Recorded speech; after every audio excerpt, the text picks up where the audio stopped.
Welcome to How to Relieve Anxiety Naturally. I'm Kat Ogar. A little bit about me. I'm a certified international health coach. I'm the owner of Infinite Health and Wellness, and I am the creator of the anxiety management method. And if you followed me for any amount of time, you know that I've dealt with some issues in the past with leaky gut, hormonal imbalances, and chronic anxiety and panic disorder.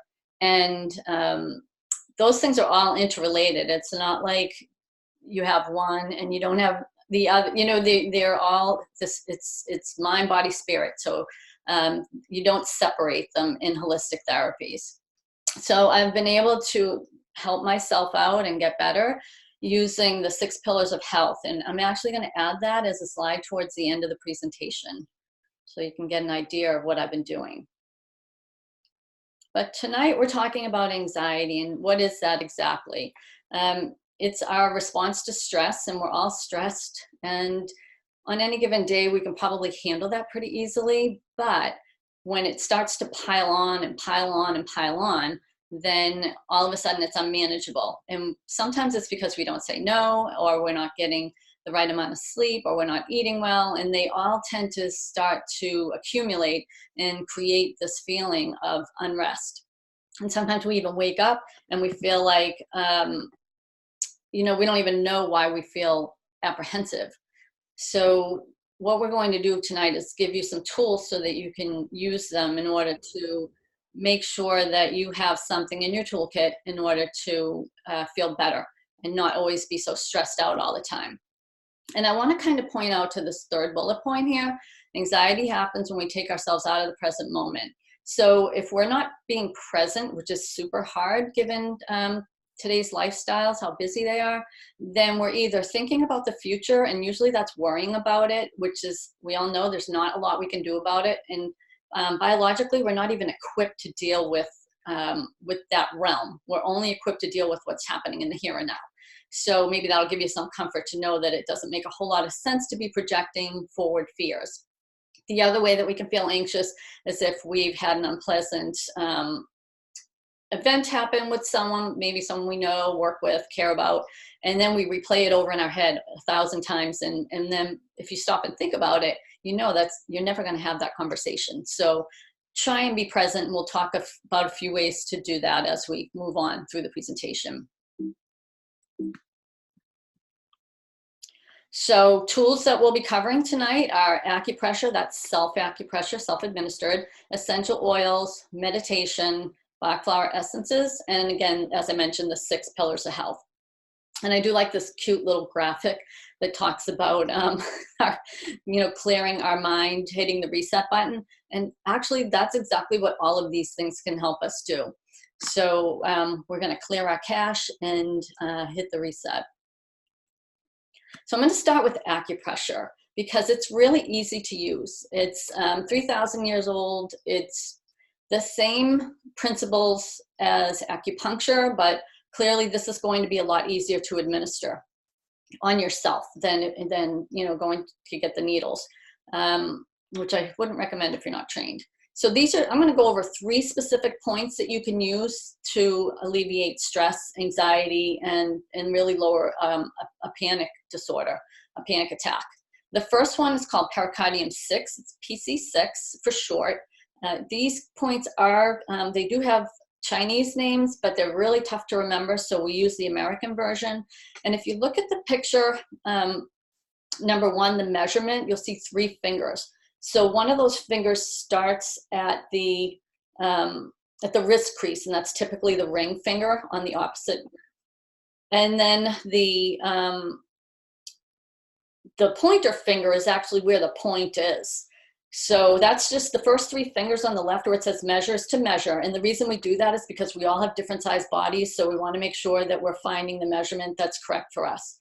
So then the second piece of it, apply pressure, where that thumb point is, that's where the point actually resides. And you don't have to be exact. You can just, kind of get around in the area.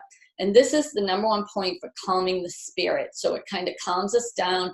It's a point I really like a lot because you can use it anywhere. You don't have to You don't have to worry about people thinking that you're doing something strange. You could be in the middle of the grocery line and just kind of stand there and hold it, and it's not a big deal. So you might even notice, as mentioned in the little bullet point, that people on cruises have those little wristbands on that have the pressed balls in them already. You could certainly use that too if you want to, but your hand, simply using your hand is fine. The next point is CV17, it's conception vessel 17, and it's exactly where it shows it right there, right here in the in between the breasts. And its functionality is to open the airwaves. So when we're stressed out, the breath gets caught up in the chest and we have a hard time breathing. This will kind of expand that. Another thing about that point is the whole CV, conception vessel line, runs down the front of the body. So if you start here at 17, go down about a finger's breadth to 16, another finger's breadth to 15, that point is called the Sea of Chi, and that's where energy gets stuck. And another thing that can make you feel a little bit anxious when all that energy gets kind of clogged up there. It's like a major thoroughfare, and all the cars are, you know, gridlocked. So you can hold one of those, you can hold all three of them at the same time. You can kind of massage going down, do one after another, your choice, but they're all very helpful for that, especially 17 and 15. And you can see by the drawing exactly where that is. And the third point we're going to talk about is gallbladder 21. And if you're wondering about like these terms like gallbladder, pericardium, they're not necessarily mean that there's anything wrong with your organ system. It's just an energetic channel within the body. So it relates to that channel, and that's a whole nother class, but there are specific reasons why. This one is located where they, if you look at the picture, it's right here, and you probably know, all you have to do is stick your hand there and be like, ouchie, ouchie. So one way you can do it is like I'm doing, just hold your hand there and kind of pull down on it. You can cross your hands and just kind of let them hang heavy. That's another way to release that area, release the tension, because we do carry a lot of tension in the neck and shoulders. Could be from looking at computer screens, cell phones and tablets and whatnot, as well as driving, because we're all kind of hunched over and we're carrying all that. And it's just a natural place to for us to kind of protect ourselves. So that's another area that you can use. Not one that you can do as easily in public, but you could probably go like that. Nobody's going to question it too much. And the reason I'm mentioning that is because usually when you're feeling anxious and panicky, especially in a public place, you don't really want people to know about it. You're kind of just moving forward, moving on. So these are just some ways that you can take care of yourself without bringing too much attention to yourself if that's what you want. Okay, so now we're going to move on to essential oils. And this is a really favorite topic of mine because, number one, they smell really good. They do not do the same thing as candles. And the other thing is with candles, you have to be really careful because a lot of them will expel toxins into the air.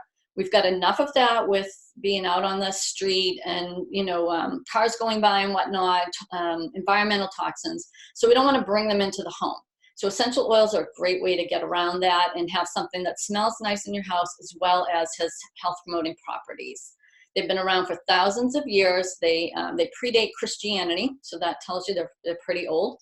And they can act systemically, which is the whole body, or you can just put it on a certain area, like if you have something going on, a rash or whatever. But tonight we're talking about emotions. So when it comes to anxiety, essential oils are very effective. And there's a number of different ways to use them. You can use them topically, applying them, like I said, directly to the skin. Aromatically, so you diffuse them into the air. You just get one of those cute little diffusers. Or internally. Certain oils are qualified that they can be ingested. So you really want to make sure that you're choosing one that has that reputation. And then I just wanted to point out to this graphic, the way that the oils work is they can penetrate the cell membrane. And if you were taking a antibiotic, so you can see like the essential oils are penetrating the cell and there's a virus in there, it can help the outer membrane as well as the inner membrane. Whereas if you take an antibiotic, it cannot penetrate the cell wall, which is why they're ineffective against viruses. So that's just a little side note. So here's a graphic that basically takes us through the process of how these oils are distilled. So they come from a number of different areas, flowers, fruits, the, what do you call it, the peels of certain fruits like lemons, oranges, and whatnot, roots, trees, and basically there's water is heated and you can see the little step two, the steam is passing through it and it becomes distilled. And then it's separated from, the oil rises to the top and it's separated, and then they just siphon it off to package it up and give it to us, which is really nice. We don't have to do any of that work. So I'm going to talk about my 3 favorite essential oils for stress relief. And I tried to stay with the ones that are single oils. So there's certainly oils that are mixed together, which is, you can do yourself or buy them that way.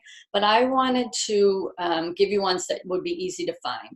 And I personally use doTERRA. I like them. There's a ton of really great oil companies out there. So you find what's best for you. This is what works best for me. I just like them because I know that I don't have to question their integrity or the purity. So lavender, everybody's pretty familiar with that. It smells beautiful. It's known for making us feel calmer. It has a balancing ability to make us feel a little bit more even keeled. And it's a lot of these oils, well, all of the oils are good for a number of different things. So as nice as this is for calming the emotions, it's also a big skin, it's good for skin conditions. So you can just get a book and look all that up. But as far as tonight goes, we're talking about the nervous system and the immune system, because when our immunity's down, then we can start to feel anxious and not as good as we'd like to. One thing you can do is put it on at bedtime to calm your mind down, to just make it quiet, so you can create a peaceful environment in your bedroom. And you can take it internally, you can put it on. And another great thing to do, you can do this with any oil, is put it at the bottom of your feet. Now you probably only want to use this for ones that are going to bring the energy down, like lavender, and another one we'll talk about. You can put it on your feet, and basically that takes the energy from the top of the head, where everything's kind of, you're overthinking, and brings it down into the feet. The next one I want to talk about is wild orange. And this particular oil has been studied, and especially the doTERRA brand, in a hospital in Texas, where they diffused it into the waiting room of, I think, a pre-day surgical unit. And they wanted to just see how people would do with it and how the staff would do it. The reason they chose wild orange over lavender is because it's uplifting. So even though it has a calming presence, it's because it's a citrus. The citruses tend to be uplifting and cheerful. And so that way the staff wasn't kind of falling asleep at the wheel, which is not what you want in a surgical unit. And the patient response was that they felt like they liked that it didn't smell antiseptic. It made them feel calmer, and they weren't really thinking as much about the process coming up, and they weren't as worried about it. So, so this is a really great one to have on hand. It improves immunity. It reduces symptoms of many health issues. And it's just known to promote feelings of calmness, and it helps to stop overthinking, which is really great. So that's a nice one. And you could certainly mix lavender and wild orange. I just wouldn't use wild orange at night if you're trying to settle down and calm down. Okay, this is copaiba. And it's not a new oil, but it's kind of newer to the scene. And it's from Brazil. It's, I think it's a resin. I can't quite remember, but at any rate, this oil is really wonderful. It's very calming, very soothing. It's got earthy tones to it. So the earthy tones tend to be more grounding, so they make you feel really balanced. And what's really interesting about this particular oil is that it has cannabinoid-like properties, which you may be hearing a lot about these days because of CBD oil and the legalization of marijuana. So what's nice about this is it has the similar properties to CBD oil, but you don't have to worry about the high or the psychotropic effects. Like, a lot of people don't like that. And if you're anxious, that's the last thing you want, because it makes you feel spacey. And so what I like about this, even over CBD oil, is it lasts longer, and you get you get much more utilization out of it. It's going to last a whole lot longer than CBD because you only need a couple of drops of this, depending on how you use it. So I definitely would recommend that one. Okay, now we're moving on to meditation, one of my favorites, not always the easiest thing to do for me or anyone else.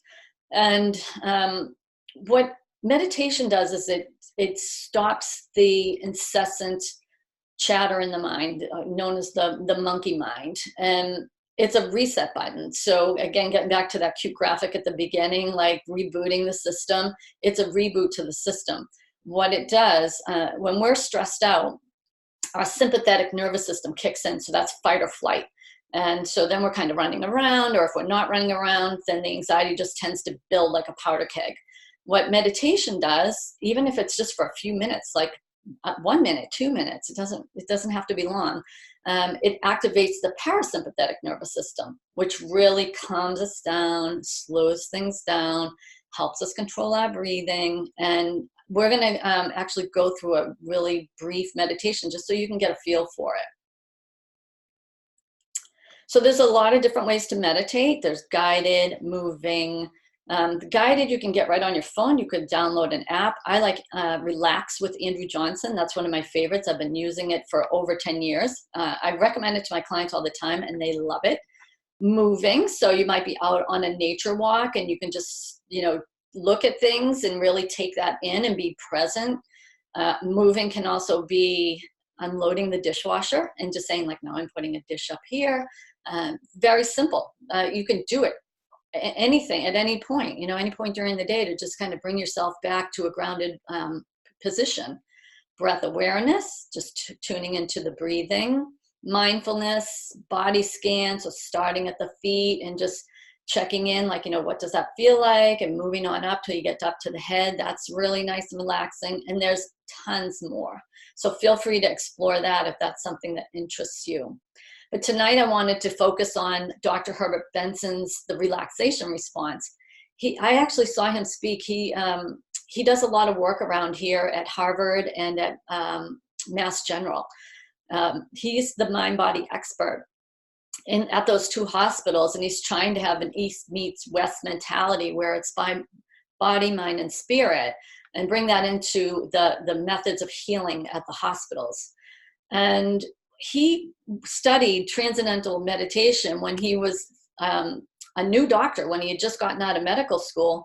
And a lot of his peers advised him not to do that. They said, you're gonna lose respect. But the folks that were meditating, they really were persistent. And what ended up happening was he took MRIs of their brain before and after meditation and noticed that there was a really clear indication that meditation was, it's almost like the fountain of youth. It was like a reset button, not only for our mood, but for our aging process. So that's a good one to know, right? So his technique's really simple. So I'm just going to take you through a few rounds of it. You can just sit comfortably, either seated or lying down. Close your eyes. And then I just want you to relax all your muscles.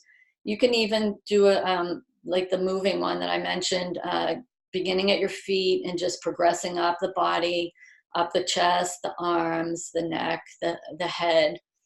And I want you to breathe in through your nose and out through your nose. So just check in with your breathing. Notice if it's in the top of your chest, the middle, or lower, and there's no right or wrong here, just kind of an awareness. And so as you breathe in, just going to hold that for 1 moment.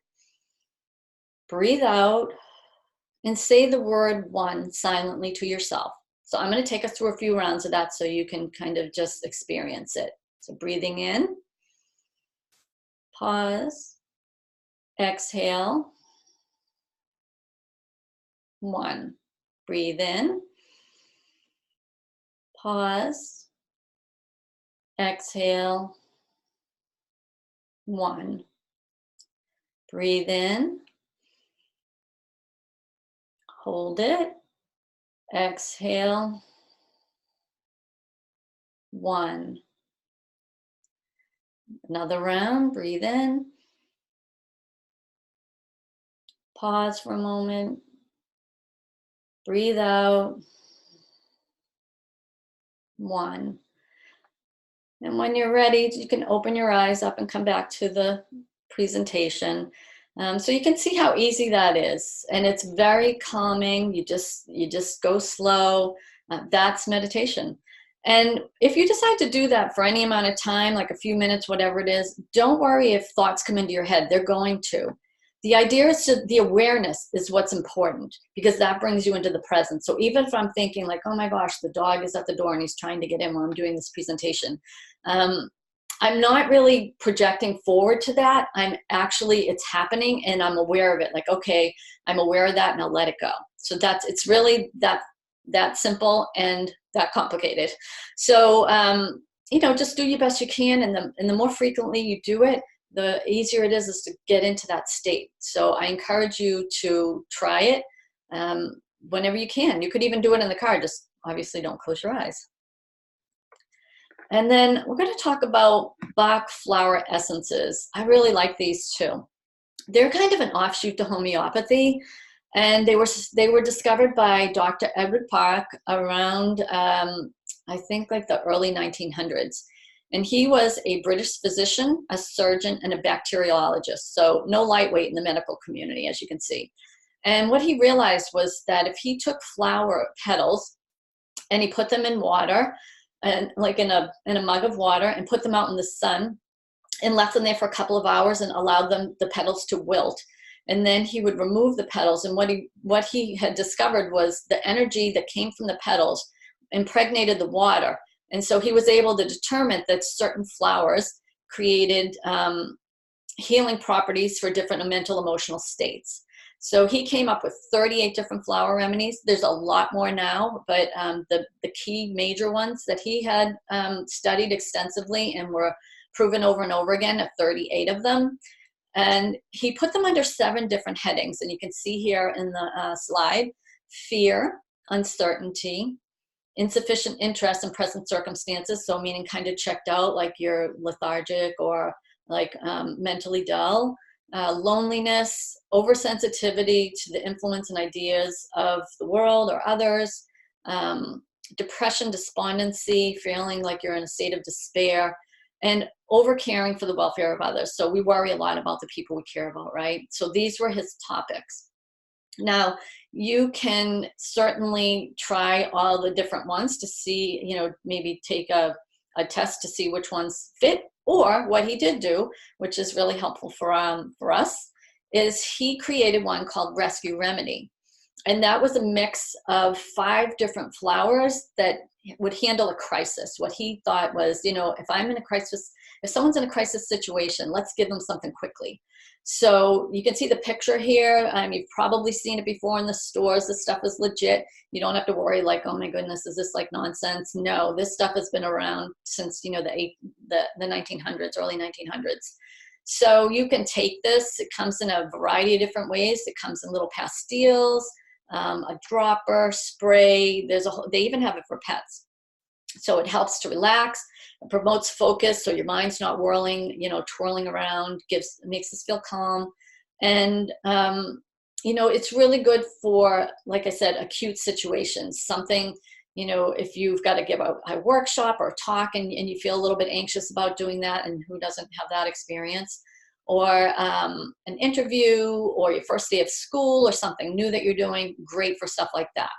Now, as the last bullet point states, if you need rescuing every single day, then you're probably going to want to take a more chronic long-term approach and have an in-depth analysis by a professional. And if that's something I can help you with, you just let me know, because I love doing that. It's so much fun. Okay, and then I promised you the 6 pillars of health.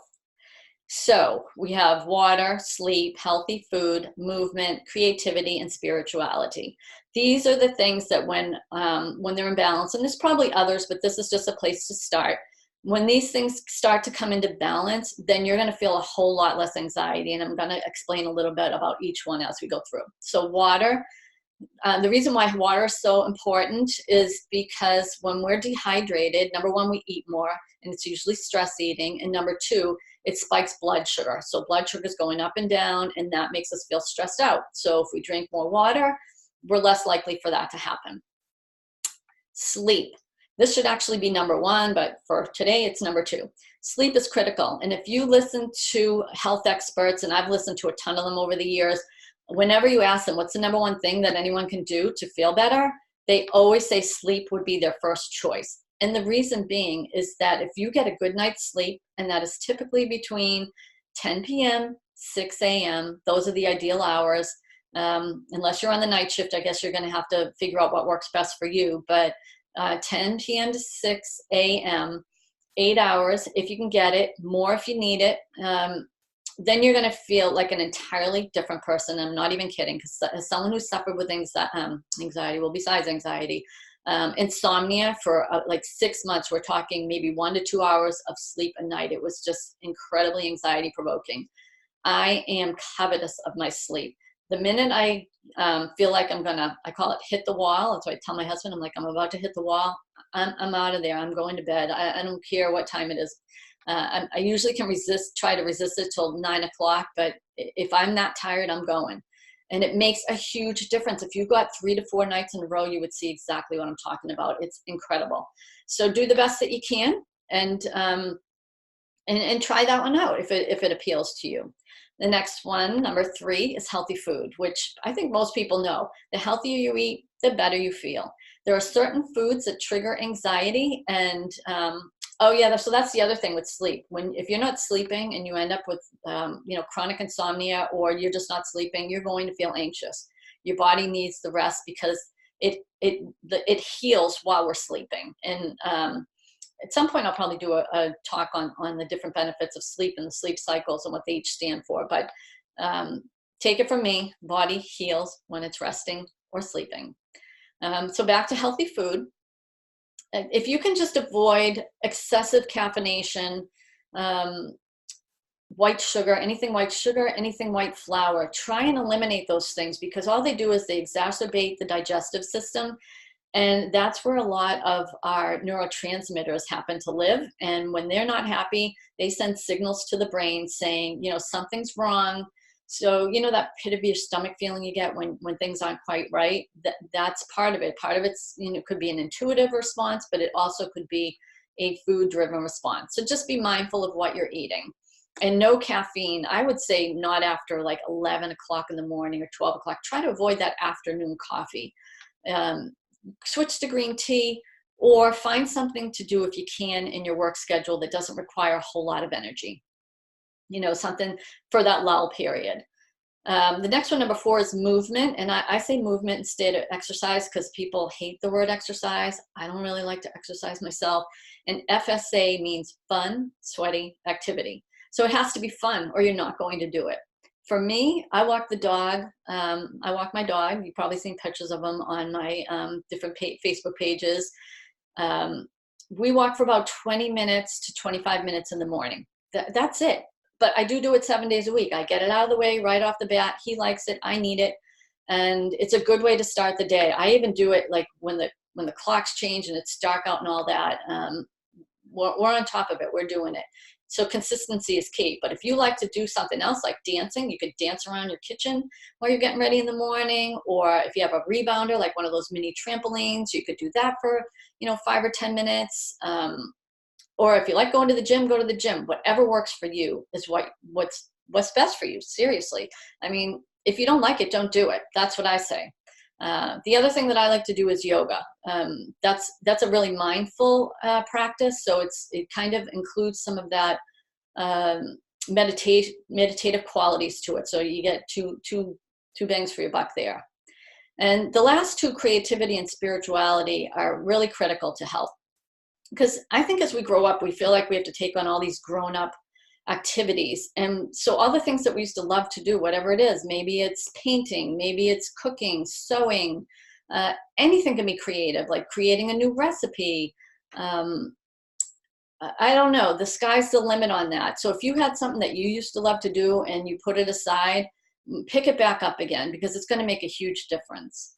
And then spirituality, this is whatever it means to you. For me, I'm a Christian, so for me, it's God, but it could be nature. It could be, again, like yoga can be a spiritual practice for people. Meditation can be a spiritual practice. whatever that is for you. And for me, it's knowing that there's a higher power stronger than me that I can depend on. So when I'm kind of in a pickle and I'm like all the wheels are falling off the cart, I basically, once I notice that this is going on, I stop myself and I really just say to myself, okay, I'm in over my head here. I can't handle this. Could use some help from on high. Simple as that. And you'd be amazed at just asking for that. That's a resource we all have to us. Doesn't matter what your history is. It's for you, it's for me, it's for all of us. So I highly recommend that one too. So if you can take these practices and maybe pick one or two to start on, then that's a really great way to start getting back on track, and it's going to lower anxiety. All of these things, these 6 pillars, are things that will make us feel calmer. They're going to activate that parasympathetic nervous system I talked about at the beginning. And it's going to really allow us to not live in this constant state of perpetual fear, anxiety. You know that the minute your feet hit the floor in the morning, something feels off or wrong and you can't understand what it is. And also maybe that feeling that you have to chronically keep moving, like you can't sit still. It just feels really terrible to sit still. It's uncomfortable. Those are things you have to start to invite back into your life, like that slowing down, the calming down. And it's a practice, so don't give up on it. It's not going to happen overnight, but I promise you, if you try a few of these things, you're going to feel better in no time. So, how can I support you? I just want to let you know that there's a couple of different options that I have if you decide that you want to take this to the next level. I've got a Need It Now program. It's basically a 20-minute laser focus session, because I know sometimes people don't have the time or they don't even want to invest a lot of money. And for people watching this particular presentation, I have special links here just for you so that you can take advantage of some discounts. So the Need It Now includes a health assessment and 3 recommendations. So based on what you tell me is going on with you, we're going to give you 3 things personalized to you. And there's no limit to the number of sessions you can book this. And if you book one within before the end of the month, I will honor that $35 for as long as you want. You'll be grandfathered in. And the same thing with the rest of them. So then the next one is Fine Tune 40. So 40-minute sessions, includes everything in the Need It Now, but you'll also get a hormone assessment. So we're going to look at and see which hormones are out of balance. And this is just a questionnaire. There's no blood work or anything. And it's based on Sarah Gottfried's Hormone Cure Protocol. So that's nice too. And then if you really want to get serious about this, Health Check 360 might be for you. So this is an hour and it includes everything in the previous 2. In addition to that, you'll have a personalized Bach Flower Essence assessment. So we'll give you that in addition to help you get specific about what's going on. So you can use that in addition to the rescue remedy, or you can just start out and try the rescue remedy and see if that works for you. And then coming soon, which I'm really excited about, is the Anxiety Management Method. It's a program that I'm creating for folks who are struggling with anxiety and want to use a step-by-step approach to learning these tools in more detail. And it's going to be really great. I already have like the first 2 modules nearly completed, and they're small lessons. So they're 10 minutes or less, so you don't have to spend a ton of time. You can go at your own pace, and you just progress from one to the next to the next. And there's 6 different modules. So we're going to talk about, anything and everything related to helping quell anxiety and get you back on track so that you're living a more normalized life. And that's an online program, so you can do it from anywhere. You can check in with anywhere. So that's it. That's what I have for you tonight. And let me just see. Here we go back to the screen. I'm going to stop the recording.